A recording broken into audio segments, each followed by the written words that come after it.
Welcome to today's class, which is in continuation of the chapter Molecular Basis of Inheritance. हम इसके पहले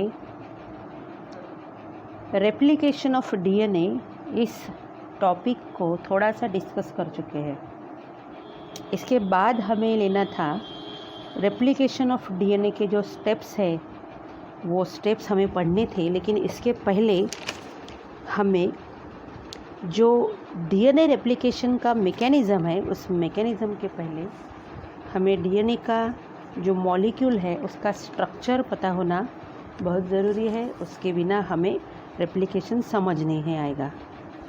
लेकिन इस साल का जो नया सिलेबस है इसमें डीएनए का स्ट्रक्चर दिया नहीं है. इसके पुराने सिलेबस में डीएनए का स्ट्रक्चर दिया हुआ था, लेकिन एनसीईआरटी के बुक में डीएनए का स्ट्रक्चर दिया गया है.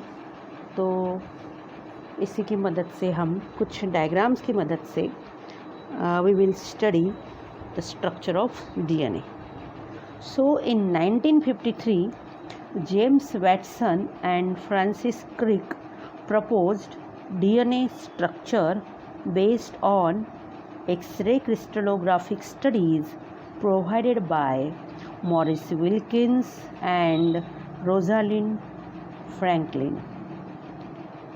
तो जो डीएनए का स्ट्रक्चर है वो सबसे पहले 1953 में James Watson and Francis Crick ये दो साइंटिस्ट ने डीएनए का स्ट्रक्चर प्रपोज्ड किया है. इन्होंने बताया है कि डीएनए का स्ट्रक्चर ऐसा ऐसा होता है. अब इन्होंने जो डीएनए का स्ट्रक्चर प्रपोज किया वही स्ट्रक्चर हम स्टडी करेंगे आज के वीडियो में. तो James Watson and Francis Crick इन्होंने जो डीएनए का स्ट्रक्चर प्रपोज किया है उस डीएनए का स्ट्रक्चर प्रपोज करने के लिए उन्होंने हेल्प ली थी Maurice Wilkins and Rosalind Franklin के एक्सरे क्रिस्टलोग्राफिक स्टडी की. Maurice Wilkins and Rosalind Franklin इन दो साइंटिस्ट ने इसके पहले ही डीएनए का एक्सरे क्रिस्टलोग्राफिक स्टडी किया था, लेकिन उन्होंने डीएनए का स्ट्रक्चर नहीं प्रपोज किया था.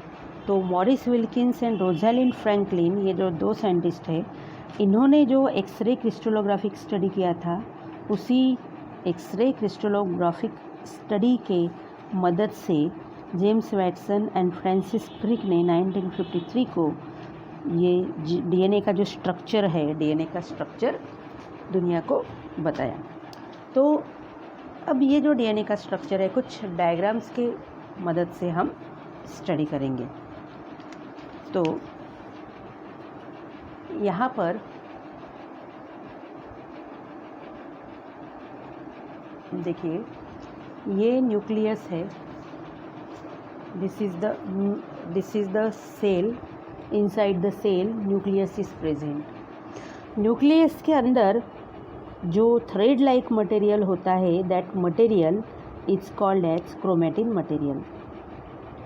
यही सेल जब डिवाइड होती है ड्यूरिंग सेल डिवीज़न, जब ये सेल डिवाइड होंगी, डिवीज़न में जो इसके स्टेज है मेटाफेज स्टेज, पहले prophase, metaphase, anaphase and telophase. ये सेल जब मेटाफेज स्टेज में होगी तो मेटाफेज स्टेज में यही जो क्रोमेटिन मटेरियल है ये क्रोमोसोम के फॉर्म में हमें नज़र आएगा. तो ये न्यूक्लियस है. न्यूक्लियस के अंदर ये thread like material that is called as chromatin material. इस क्रोमेटिन मटेरियल को हम देखिए मैग्नीफाई करके जब देखते हैं तो ये जो क्रोमेटिन मटेरियल है हमें इस तरह से नज़र आता है, जिसे हम नाम देते हैं बिट्स ऑन स्ट्रिंग. एक माला होती है मोती की या फिर मनी की, उस माला के जैसे हमें दिख रहा है. इसमें इसको हम पहले ही पढ़ चुके हैं. इसमें ये जो एक जो दिख रहा है ऐसे ही रिपीट हुए हैं इस क्रोमेटिन मटेरियल में. तो ये जो एक है जो बार बार रिपीट हुआ है इसको बोलते हैं न्यूक्लियोसोम. एक न्यूक्लियोसोम में 8 मॉलिक्यूल्स होते हैं हिस्टोन के, एंड इसके अराउंड डीएनए का देखिए डीएनए लपेटा हुआ है. DNA is wrap around octamer of histone. DNA का कितना टर्न रहता है 1 and 3/4. ये H1 हिस्टोन है, ये भी हम इसके पहले पढ़ चुके. तो अब देखिए ये जो डीएनए है ये डीएनए जेनेटिक मटेरियल है. ये डीएनए का ये मैंने यहाँ पर एक डायग्राम निकाला। ये जो स्ट्रक्चर है डीएनए का, इसे बोलते हैं डीएनए डबल हेलिक्स। ये प्रपोज किया है वैटसन एंड क्रिक ने। उनके अनुसार डीएनए जो मॉलिक्यूल है, DNA molecule consist of 2 long strands. DNA molecule में 2 लॉन्ग स्ट्रैंड्स होते हैं, ये एक स्ट्रैंड एंड ये दूसरा स्ट्रैंड। अब ये जो डीएनए मॉलिक्यूल में 2 लॉन्ग स्ट्रैंड्स होते हैं, वो 2 लॉन्ग स्ट्रैंड एक कॉमन इमेजिनरी एक्सिस होता है, मतलब हाइपोथेटिकल काल्पनिक सेंट्रल एक्सिस होता है। उस सेंट्रल एक्सिस के अराउंड ये जो 2 स्ट्रैंड्स है, ये 2 स्ट्रैंड्स वो सेंट्रल एक्सिस के अराउंड कॉइल्ड होते हैं। एंड ये जब अब ये जो 2 स्ट्रैंड्स है, वो जैसे मान लो ये है सेंट्रल एक्सिस, अब ये है सेंट्रल एक्सिस, इसके अराउंड ऐसे ये जो 2 स्ट्रैंड्स है डीएनए के, ये 2 स्ट्रैंड ऐसे ऐसे ऐसे ऐसे ये कॉइल्ड होंगे। ये हाइपोथेटिकल है। तो ये इस तरह से ये डीएनए का स्ट्रक्चर बनेगा, तो इसे बोलते हैं DNA double helix. Double helix है इसमें, DNA double helix. It looks like a twisted ladder. ये जैसे लैडर रहता है, लैडर के जैसा, जैसे कोई भी ये लैडर मतलब ये स्टेयरकेस या फिर हम सीढ़ी बोलेंगे उसको, उसके जैसा ये डीएनए का मॉलिक्यूल हमें नज़र आता है। ये ऐसा मॉडल, ऐसा स्ट्रक्चर डीएनए का ये वैटसन एंड क्रिक ने प्रपोज किया, तो ऐसा होगा ये डीएनए का स्ट्रक्चर। इसमें ये 2 स्ट्रैंड्स हैं, दोनों भी स्ट्रैंड्स ये इस कॉमन इमेजिनरी सेंट्रल एक्सिस के अराउंड कॉइल्ड हैं। साथ साथ ये 2 जो स्ट्रैंड्स हैं ये ईच अदर, मतलब ये दोनों भी स्ट्रैंड्स जो है ये एक दूसरे के साथ भी ये कॉइल्ड है, ट्विस्टेड है। नेक्स्ट पॉइंट ये होगा कि ये जो डीएनए का मॉलिक्यूल है, इस तरह से ये डीएनए डबल हेलिक्स मॉलिक्यूल हम बोलेंगे, तो इसमें यहाँ से यहाँ तक ये जो है ना, यहाँ से यहाँ तक ये हो गया कंप्लीट स्पाइरल। ये जो कंप्लीट स्पाइरल है, इसकी जो लेंथ है वो है 34 एंगस्ट्रॉम। इसमें ये हमें 2 स्टेप्स दिख रही है। ये 2 स्टेप्स मतलब ये 2 बेस पेयर्स है। इन 2 स्टेप्स के बीच में का हम अगर डिस्टेंस मेज़र करते हैं तो वो है 3.4 एंगस्ट्रॉम। डीएनए के मॉलिक्यूल का जो डायमीटर है वो है 20 एंगस्ट्रॉम।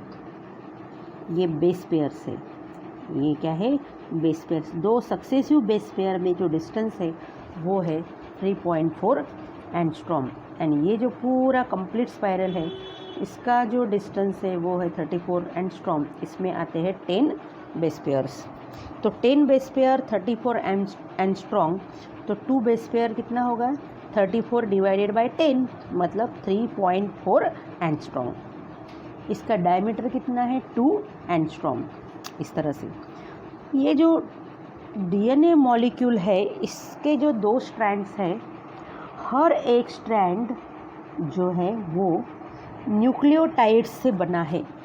मतलब डीएनए का जो हर स्ट्रैंड है, ये दोनों भी जो स्ट्रैंड्स है ये न्यूक्लियोटाइड्स से बने हैं।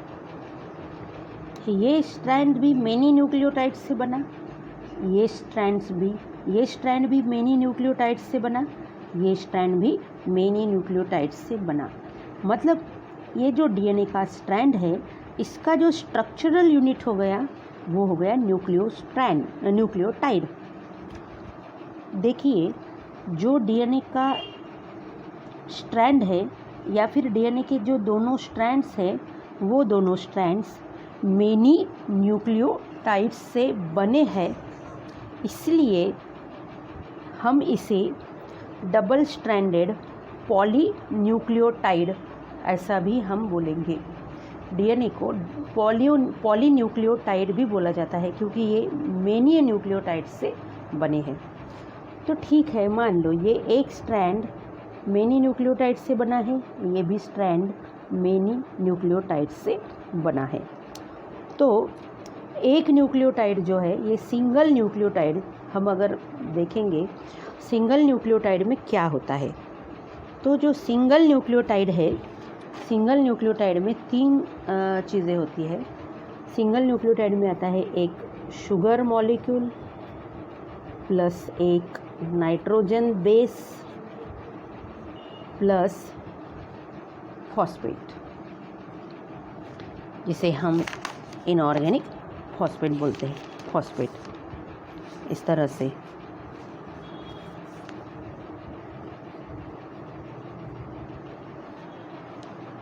Is equal to nucleotide.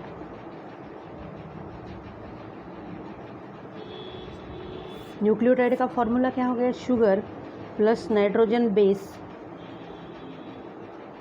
Plus phosphate. 4 प्रकार के नाइट्रोजन बेसेस होते हैं। एक न्यूक्लियोटाइड में एक नाइट्रोजन बेस होगा कोई भी। इस तरह से जो न्यूक्लियोटाइड है वो भी 4 प्रकार के होते हैं। जैसे 4 नाइट्रोजन बेसेस है, adenine, guanine, cytosine and thymine. इस न्यूक्लियोटाइड में अगर एडेनाइन है तो ये हो गया ए न्यूक्लियोटाइड। न्यूक्लियोटाइड में अगर गुआनिन है वो हो गया जी न्यूक्लियोटाइड। न्यूक्लियोटाइड में अगर साइटोसिन है नाइट्रोजन बेस, वो हो गया सी न्यूक्लियोटाइड। न्यूक्लियोटाइड में अगर थायमिन है तो वो हो गया टी न्यूक्लियोटाइड। तो न्यूक्लियोटाइड्स भी कितने प्रकार के होते हैं? 4 प्रकार के न्यूक्लियोटाइड्स होते हैं। न्यूक्लियोटाइड का अगर हम स्ट्रक्चर स्टडी करते, स्ट्रक्चर देखते हैं, तो न्यूक्लियोटाइड का स्ट्रक्चर देखिए, ये एक न्यूक्लियोटाइड का स्ट्रक्चर मैंने यहाँ ड्रॉ किया है। ये शुगर मॉलिक्यूल है, पेंटोस शुगर है। पेंटोस शुगर मतलब इसमें 5 कार्बन एटम होते हैं। पेंटोस शुगर है, इसका मतलब क्या है? इसमें 5 कार्बन एटम्स, इसमें C5H10O4 ऐसा इसका फॉर्मूला है, C5H10O4। तो ये शुगर जो है ये पेंटोस शुगर मॉलिक्यूल है। देखिए ये पेंटोस शुगर मॉलिक्यूल, इसमें 5 कार्बन एटम होते हैं, इसलिए इसे बोलते हैं पेंटोस शुगर मॉलिक्यूल।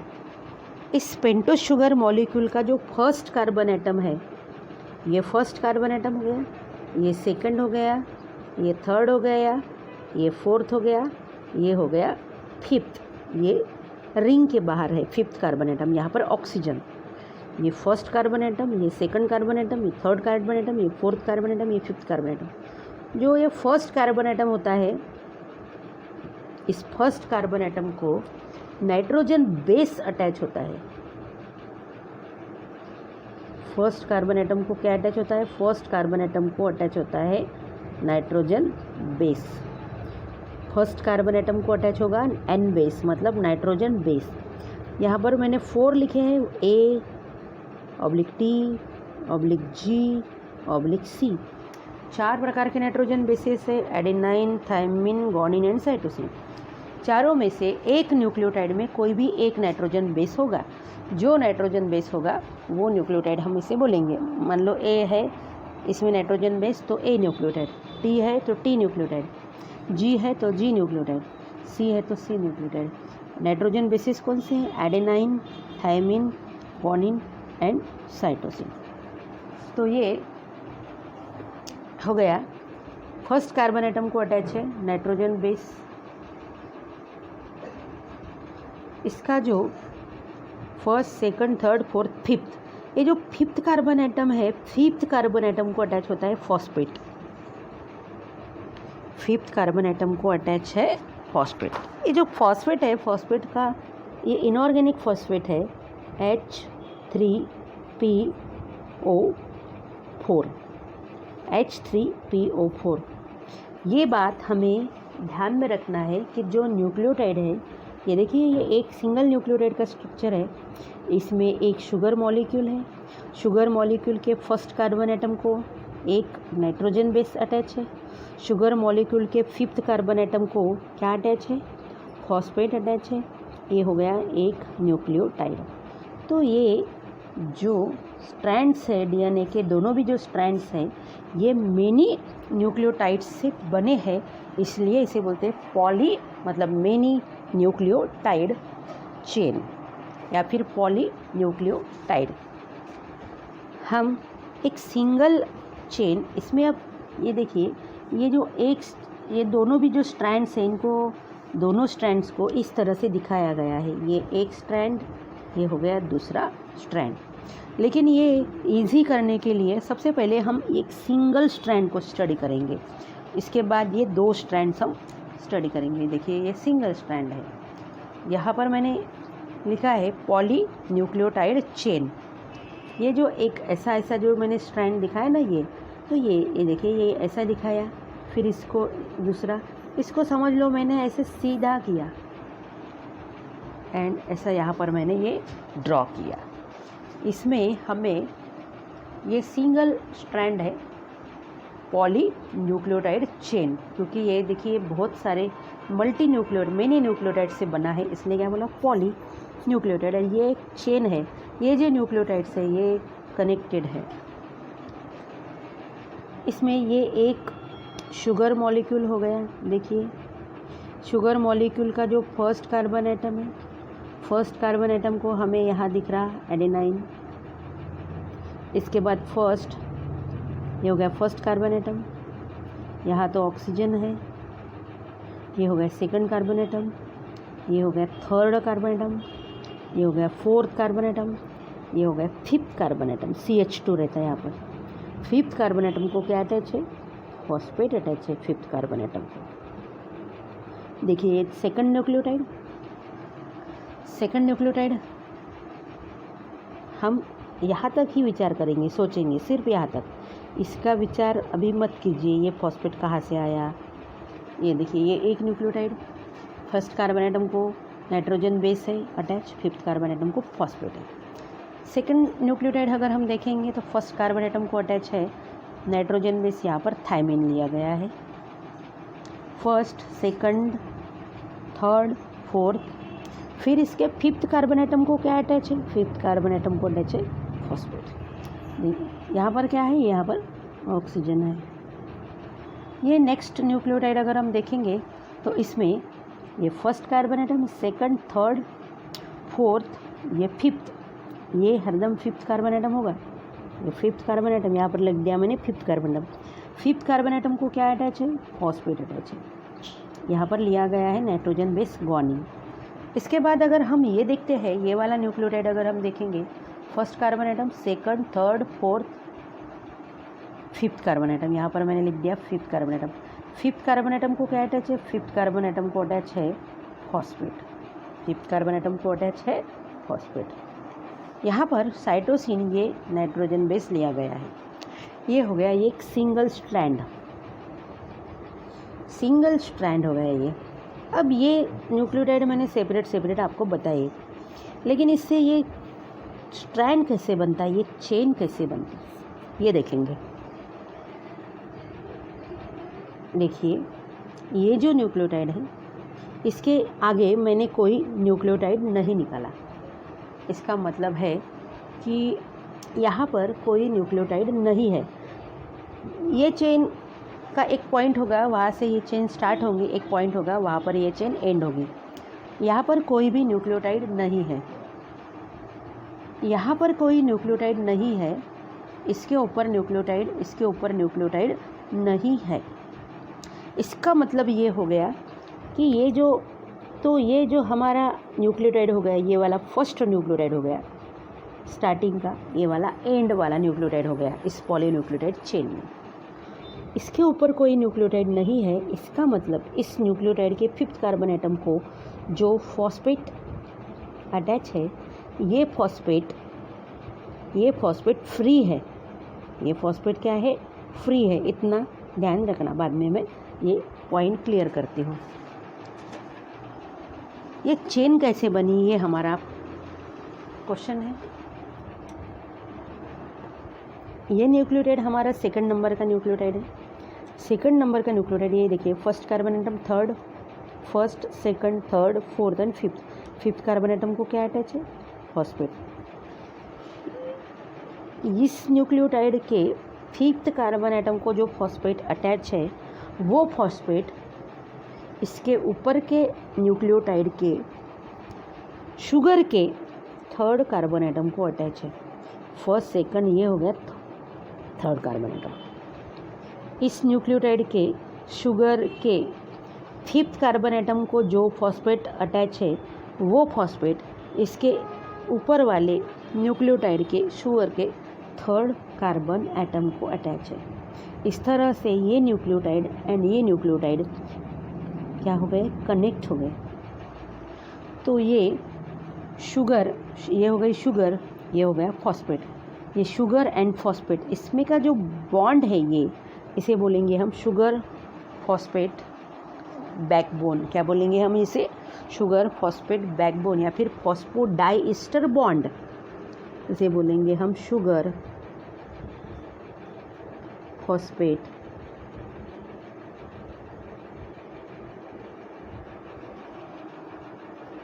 बैकबोन या फिर फॉस्फोडाइएस्टर बॉन्ड। कौन सा बॉन्ड है ये फॉस्फोडाइएस्टर बॉन्ड है। ये जो फॉस्फेट है ये दो कार्बन एटम को अटैच है। ये देखिए ये फॉस्फेट ये शुगर के फिफ्थ कार्बन एटम को अटैच है, यही फॉस्फेट इस शुगर के थर्ड कार्बन एटम को अटैच है। ये हो गया फॉस्फोडाइएस्टर बॉन्ड, फॉस्फोडाइएस्टर बॉन्ड। ये शुगर इसमें लिख देती है sugar molecule, sugar molecule, sugar molecule, sugar molecule.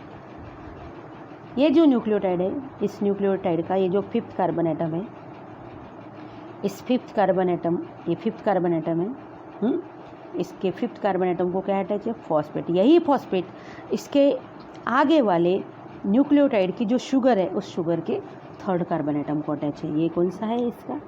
Third. यहाँ चलते हैं। ये जो न्यूक्लियोटाइड है, इस न्यूक्लियोटाइड में जो शुगर है, इस शुगर का जो फिफ्थ कार्बन एटम है, इस फिफ्थ कार्बन एटम को क्या अटैच है? फॉस्फेट अटैच है। यही फॉस्फेट इसके आगे के न्यूक्लियोटाइड के शुगर के फिफ्थ कार्बन एटम को अटैच है। तो ये भी क्या हो गया? Sugar phosphate backbone, phosphodiester bond, ये भी हो गया फॉस्फोडाइएस्टर बॉन्ड। इस तरह से ये यहाँ पर एक स्ट्रैंड बन गया, कंटिन्यू, कंप्लीट एक चेन बन गई। ये बोलेंगे हम पॉलीन्यूक्लियोटाइड चेन। ये पॉलीन्यूक्लियोटाइड चेन जो है ये एक स्ट्रैंड को रिप्रेजेंट करती है। यहाँ पर इस स्ट्रैंड को पोलैरिटी है। इस स्ट्रैंड को हम कैसे पढ़ेंगे? 5, ये हो गया 5 प्राइम एंड, ये हो गया 3 प्राइम एंड। अब ऐसा इसका डायरेक्शन इस तरह से होता है, ये भी हम स्टडी करेंगे।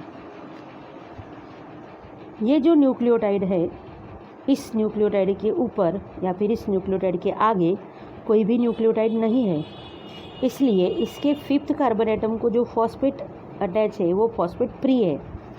अगर यहाँ पर न्यूक्लियोटाइड होता तो ये फॉस्फेट इस न्यूक्लियोटाइड के शुगर के थर्ड कार्बन एटम को अटैच होता, लेकिन ये फ्री है। तो इस न्यूक्लियोटाइड के फिफ्थ कार्बन एटम को अटैच जो फॉस्फेट है वो फ्री है, इसलिए यहाँ पर मैंने लिखा 5 एंड, क्योंकि ये फॉस्फेट फ्री है इसलिए ये हो गया 5 एंड। नीचे चलिए। अब इसके बाद में कोई न्यूक्लियोटाइड नहीं है। अगर इसके यहाँ पर अगर न्यूक्लियोटाइड होता तो क्या होता? इस न्यूक्लियोटाइड में जो शुगर है उस शुगर का जो 5 कार्बन एटम है, इस 5 कार्बन एटम को जो फॉस्फेट है वो फॉस्फेट यहाँ पर ये न्यूक्लियोटाइड के 3 एंड को, ये 3 है ना, तीसरे कार्बन एटम को अटैच रहता था, लेकिन यहाँ पर कोई न्यूक्लियोटाइड नहीं है। इसलिए ये जो इसका जो थर्ड कार्बन एटम है, दिख रहे हैं शुगर, ये फर्स्ट सेकंड थर्ड, इसके नीचे न्यूक्लियोटाइड नहीं है, इसलिए ये जो थर्ड कार्बन एटम है इसको फॉस्फेट अटैच नहीं है। यहाँ पर अगर न्यूक्लियोटाइड होता तो उस न्यूक्लियोटाइड के शुगर के फिफ्थ कार्बन एटम को जो फॉस्फेट रहता वो यहाँ पर अटैच होता, लेकिन यहाँ पर नहीं है ऐसा, इसलिए यहाँ ये जो थर्ड कार्बन एटम है, इस थर्ड कार्बन एटम का जो हाइड्रोक्सिल ग्रुप है OH ग्रुप, वो यहाँ पर फ्री है, वो किसी के साथ बाइंड नहीं, तो इसलिए थर्ड कार्बन एटम फ्री है, ये OH ग्रुप फ्री है। ये हो गया 3 प्राइम एंड। कौन सा एंड हो गया, 3 प्राइम एंड।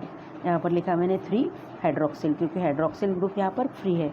यहाँ लिखा 5 फॉस्फेट डैश, यहाँ पर 5 फॉस्फेट, तो यहाँ पर फॉस्फेट ग्रुप फ्री है। इसलिए ये जो स्ट्रैंड है इसका डायरेक्शन हो गया, ये जो स्ट्रैंड है इसका डायरेक्शन हो गया 5 prime end to 3 prime end, 5 3। क्या हो गया स्ट्रैंड का डायरेक्शन, 5 3। समझ में आए? इसका जो सेकंड, ये जो दूसरा स्ट्रैंड रहेगा, अब हम ये दोनों स्ट्रैंड साइमल्टेनियसली पढ़ेंगे। ये स्ट्रैंड इस दूसरे स्ट्रैंड के साथ किस तरह से बाइंड होता है ये भी हम स्टडी करेंगे। एक बार बता देती कि ये जो स्ट्रैंड है ये दोनों एंटी पैरेलल होते हैं। ये 5 यहाँ पर ये स्ट्रैंड जो है इसका डायरेक्शन ये 5 है, 5 प्राइम एंड है, ये इस स्ट्रैंड का रहेगा 3 प्राइम एंड, इसका 3 प्राइम एंड है, तो इसका रहेगा 5 प्राइम एंड।